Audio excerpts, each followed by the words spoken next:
అంతేనా? కాబట్టి సోమరి చెయ్యేస్తాడులే కానీ తన నోటి దగ్గరికి తీసుకొని తినడంట. అంటే ఇది దేని గురించి? దేవుని వాక్యం గురించి. అర్థమవుతుందండి? సోమరి నన్ను తినేవాడు, వాక్యం ఇక్కడ ఆహారం, దాన్ని తినటానికంట ఏం చేస్తారు? బైబిల్ తీసి చదివితే దాన్ని తింటున్నట్టు మనం, అవునా కదా?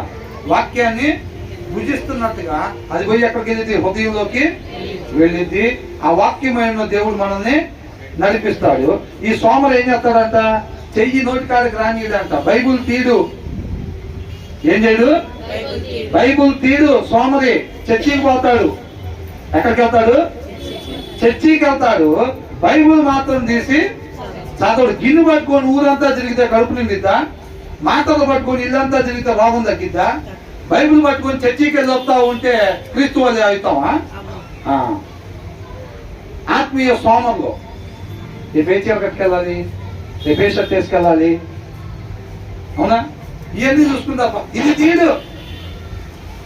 ఇది తీకపోతే ఎవరంటారు? సోమరి అని అంటున్నాడు. అర్థమవుతుందండి? ప్లేట్లో పెట్టుంది. ప్రతి ఒక్కరి పరిశుద్ధ గ్రంథం అందుబాటులోకి ఇచ్చాడు ఆయన కృపను బట్టి. తినము, సోమరులం తినం. బైబుల్ తీని వాళ్ళ గురించి చెప్తున్నాడు అన్నమాట. ఇది అర్థమవుతుందంట.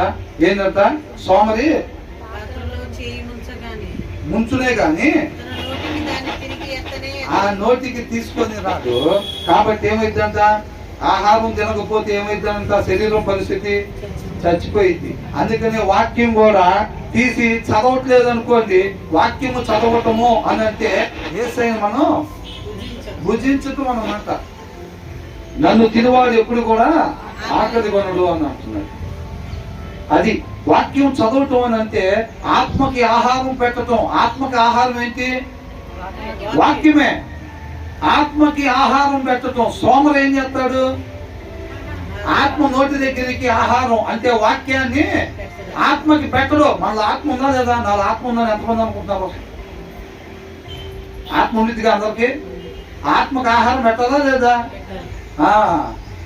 కాబట్టి ఆత్మకి ఆహారం, తన ఆత్మకి తన ఆహారం పెట్టుకోడు సోమరి. ఆత్మీయ సోమరి తన ఆత్మకి ఆహారం పెట్టడం అంటే ఏంటి? వాక్యం చదవటం. వాక్యం తీసి చదవడు. ఈయన వాక్యం చదవటం వల్ల పక్కన వాళ్ళ ఆత్మ బలపడిద్దా? ఎవరు ఆత్మ బలపడిద్ది? ఏం ఆత్మ బలపడిద్ది? వీళ్ళు ఆత్మీయ సోమరులు కాబట్టి బైబిల్ తీరు. పాటలు పాడమంటే బ్రహ్మాండంగా పాడతారు. ప్రార్థన చేయమంటే అసలు ఇక మామూలుగా ఉండదు. పట్టాలు తినిగిపోవటమే. చేపలు తినరు.